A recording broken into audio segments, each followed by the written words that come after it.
Campfire Story.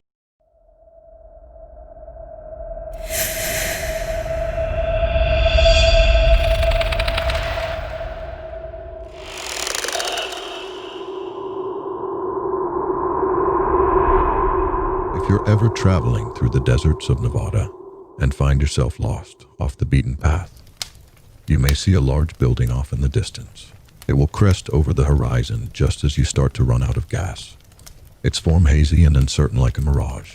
Your eyes will adjust as you approach, and you'll begin to make out a lone fuel pump out front. Perfect, right? Almost like a godsend. So you'll limp your way there, and you'll just barely manage to pull your car up to the pump before the last fumes of gasoline burn out. And your vehicle keels over. Congratulations. You've made it. Take a look around. See the large, bare cement building cooking in the sun. There's a sign over the door, small and unassuming. The letters will appear foreign to you for a moment. But rest assured, your eyes will adjust, and after a moment the words will reveal themselves to you.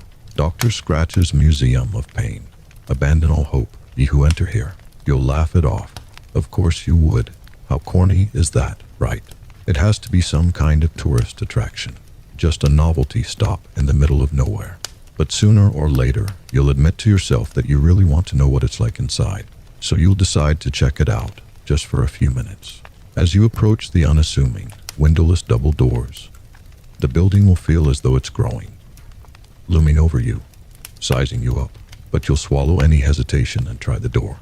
It'll be locked at first. After all, they have to be certain you're serious, that you really want this. You'll turn to leave, but stop. Why not try one more time, just to be sure? When you do, the door will open. Welcome.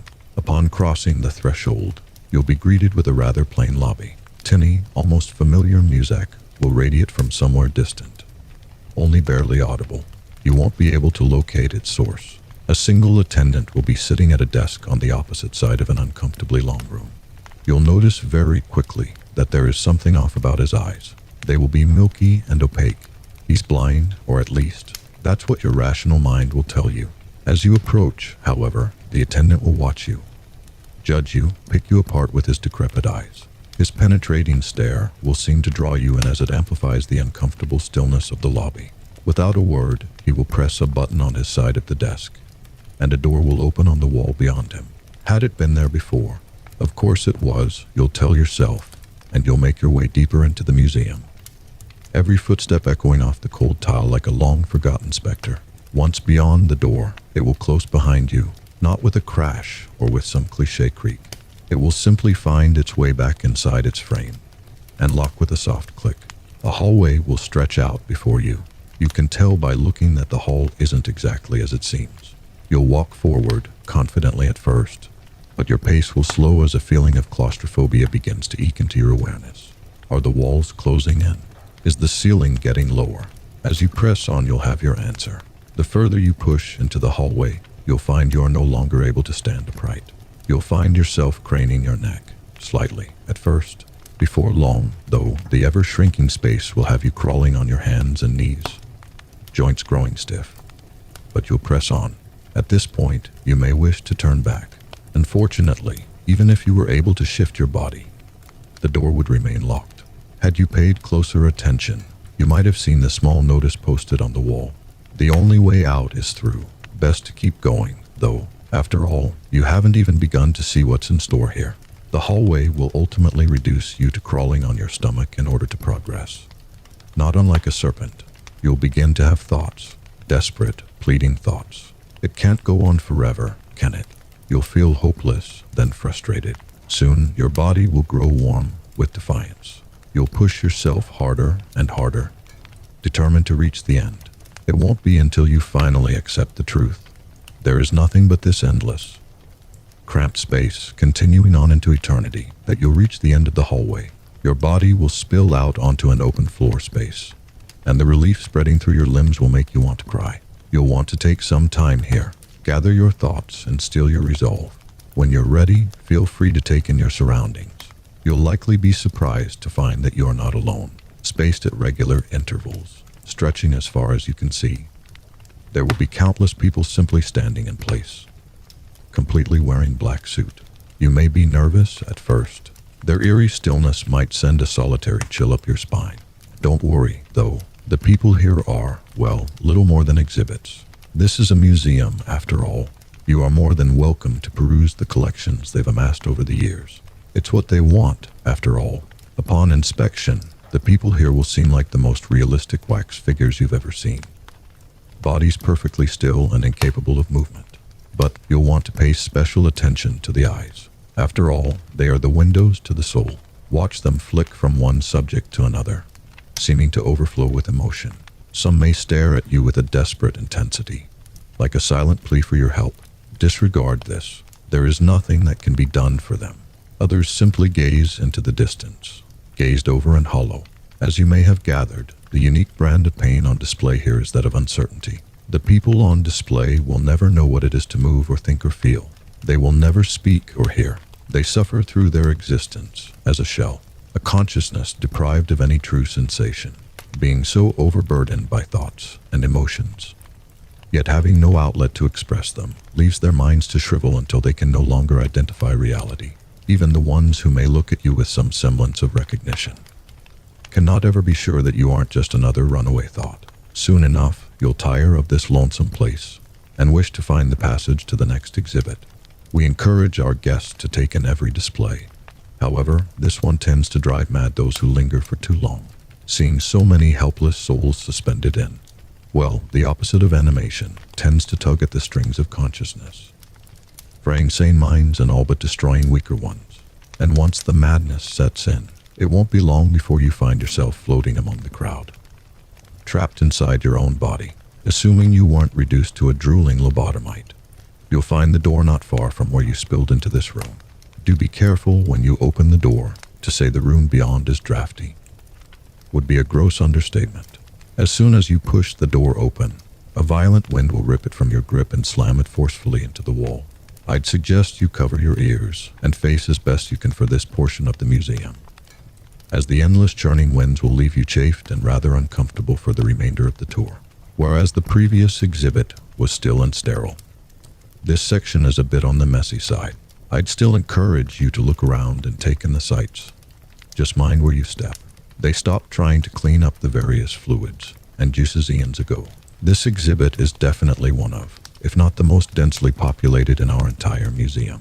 You'll encounter all manner of people, engaged in all manner of sexual activity, ranging from the mundane to acts of depravity you've never heard of or even thought possible. You may be thinking, hell yeah, where do I sign up? If so, you'll fit right in here. This sticky little expanse is home to the pains of sexual proclivity, where lechery and debauchery reign supreme. These lovely individuals spent their time thinking with the wrong head, so to speak, and so they're forced to indulge themselves endlessly, until their twisting, writhing bodies are rubbed raw and bleeding, until pricks are ground to bloody stumps, and orifices give out and cave in. Even then it doesn't stop. Pockets of pus grow and burst, leaking into open sores, all the while the raging gales whip and sting the skin, chafing away any exposed flesh, and tossing anyone unlucky enough to lose their footing like a rag doll. Really, it is quite a test to take in this stretch of the museum.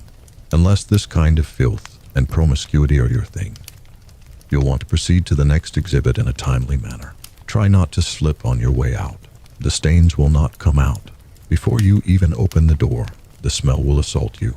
And trust me, if you struggled with the pungence of dried blood and old semen, you're likely going to vomit when you open the door. Fair warning.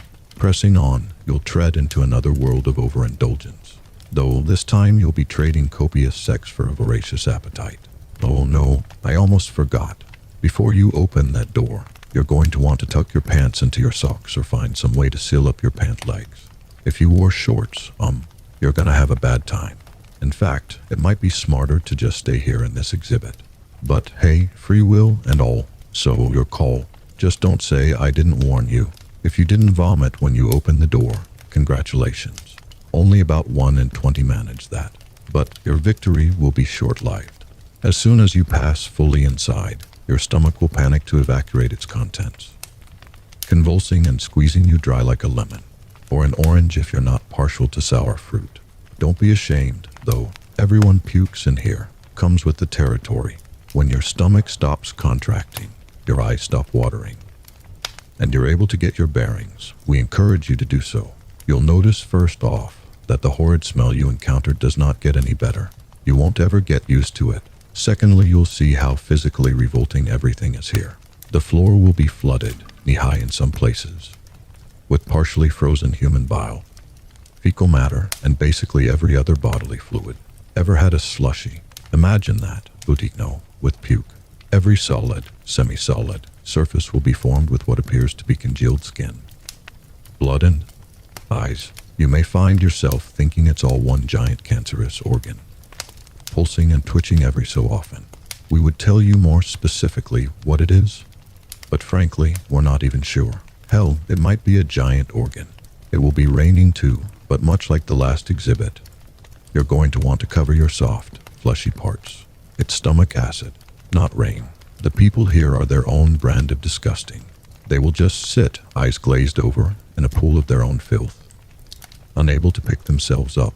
They will eat and will generally pay you no mind, though I wouldn't get too close during your examinations.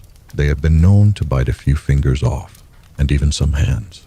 Look but don't touch. As you watch, you'll see that their stomachs have long since burst open, splitting their heaving guts and exposing their innards. If you watch long enough, you might even see them grab clumps of their own spillage and swallow that like anything else. One thing you may not notice right away will be the worms.